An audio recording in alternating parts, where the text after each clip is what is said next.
आज फिर रहा कोरोना का कहर, 36 मरीजों की रिपोर्ट आई पॉजिटिव। अध्यादेश लागू करने पर मंडी में अनिश्चितकालीन हड़ताल शुरू और मिलर्स के खिलाफ हो रही कार्रवाई से लामबंद हुआ राइस मिलर्स एसोसिएशन। नमस्कार, बालाघाट लाइव के इस बुलेटिन में आपका स्वागत है। मैं हूं आपके साथ आकाश। अब देखते हैं खबरें विस्तार से।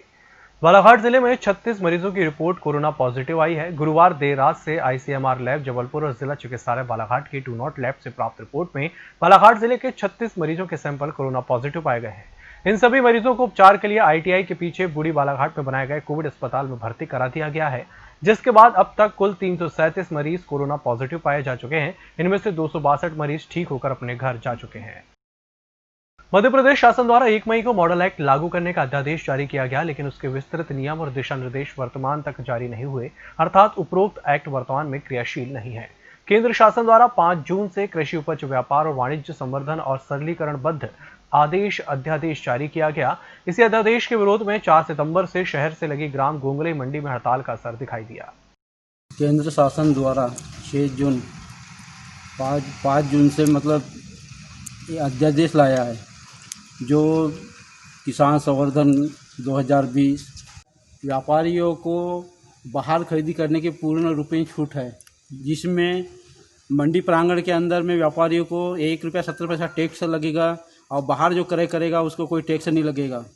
मंडी प्रांगण के बाहर प्राइवेट मंडियां खोलने का वो ऑप्शन दे दिया है, जिससे मंडी में खरीदी करने वाले व्यापारियों को और बाहर खरीदी करने वाले व्यापारियों के जो पड़ता है उसमें भारी अंतर हो गया है, जिससे व्यापारी बाहर ही क्रय करना चाहता है। केंद्रीय कृषि मंत्रालय के कृषि उपायुक्त की जांच दल के द्वारा बालाघाट जिले के 18 राइस मिलर्स के द्वारा मिलिंग किए गए 21 स्टैक चावल को रिजेक्ट किए जाने से जहां समूचे प्रदेश भर में राजनीति गर्मा गई है, वहीं मध्य प्रदेश आपूर्ति निगम के द्वारा रिजेक्ट किए गए राइस मिलर्स के खिलाफ जिला प्रशासन को कार्रवाई करने के निर्देश दिए गए हैं, जिसके परिप्रेक्ष्य में कलेक्टर दीपक आर्य के द्वारा उक्त राइस मिलर्स के खिलाफ एफआईआर और राइस मिल के बिजली कनेक्शन काटे जाने के निर्देश दिए गए। उक्त आदेश के खिलाफ यहां के राइस मिलर्स लामबंद होकर प्रशासन की कार्रवाई का विरोध शुरू कर दिया है, जिसको लेकर यहां के राइस मिलर्स एसोसिएशन के द्वारा 5 सूत्रीय ज्ञापन सौंपकर राइस मिल में तालाबंदी की कार्रवाई न किए जाने की मांग की गई है।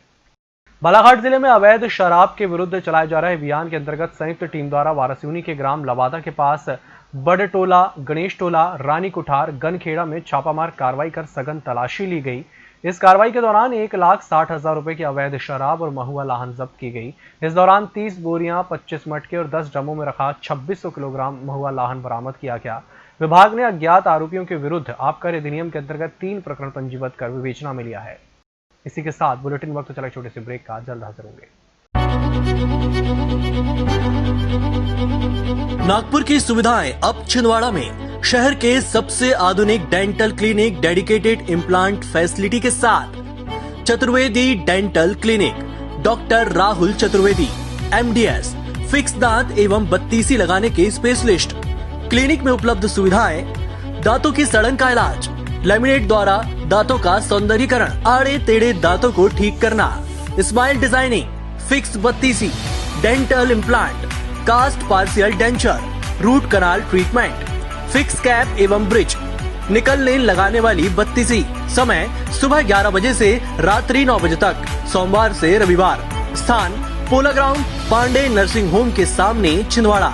मोबाइल नंबर 9755496232 और 8839315742।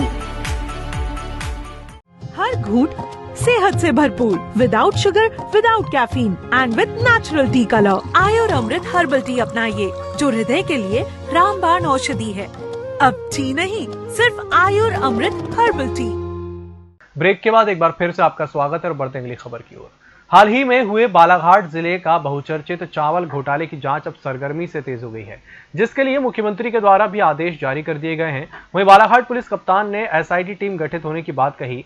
ये भी बताया गया कि विगत लंबे समय से बालाघाट जिले में अमानक स्तर के सफेद चावल के नाम पर काला कारोबार चलाया जा रहा था, जिसकी भनक प्रशासन को होने के बाद भी प्रशासनिक अधिकारियों के द्वारा चुप्पी साधे हुए थे। फिर भी इस मामले में ये सवाल उठता दिखाई दे रहा है कि आपूर्ति अधिकारी और जिले के मिलर्स के बीच में जो साठगांठ का खेल चल रहा था, उस खेल का मास्टरमाइंड आखिर कौन है और ये खेल कहां कहां मिलर्स को बताकर खेला जा रहा था, जिसकी जांच की जाए तो वस्तुस्थिति सामने आ सकती है।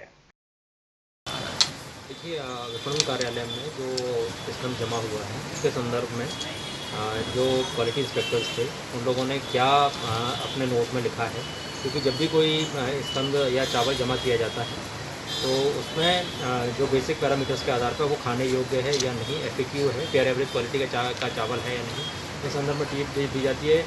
उसी को देखने के लिए उन्होंने क्या लिखा हुआ है, यदि चूँकि वो जिम्मेदार थे इस चीज़ के लिए कि पहले वो जांच कर उसके उपरांत ही जमा किया जाए, उनकी रिपोर्ट कुछ और उनकी रिपोर्ट में के हिसाब से वो फेयर एवरेज क्वालिटी का है, जबकि केंद्र सरकार के जो डिप्टी कमिश्नर हैं उनकी रिपोर्ट के अनुसार वो उसी की गुणवत्ता उतनी अच्छी नहीं है।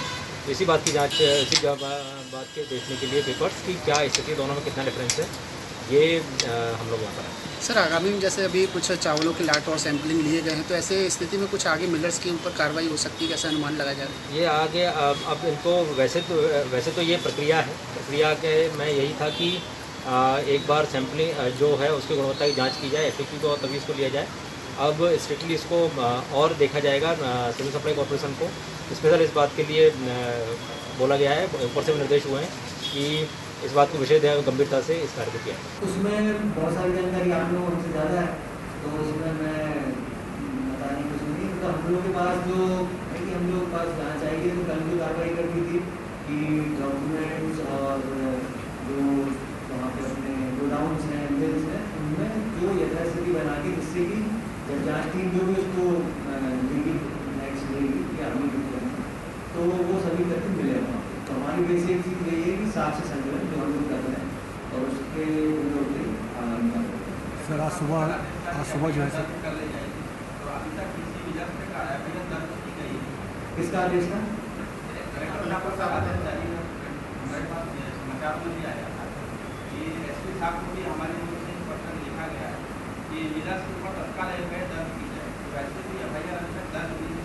उसमें FIR जो होती है वो साक्ष्य के ऊपर से होती है, तो कलेक्टर को बताया जरूर है, वो साक्ष्य हम लोग संकलित कर रहे हैं कि उसमें कौन कौन आरोपी है। FIR बहुत ही महत्वपूर्ण दस्तावेज है, तो उसमें कम से कम किसी गलत के ऊपर भी ना हो, लेकिन कोई गलत छूटे भी नहीं, तो दोनों चीज़ें हैं। तो उसके कारण ही हम लोग सारी चीज़ों उसके डॉक्यूमेंट्स पहले इकट्ठे कर रहे हैं। एक SIT का मैंने गठन किया है कभी, और उस SIT के द्वारा इसमें पूरे साक्ष्य संकलित किए जा रहे हैं।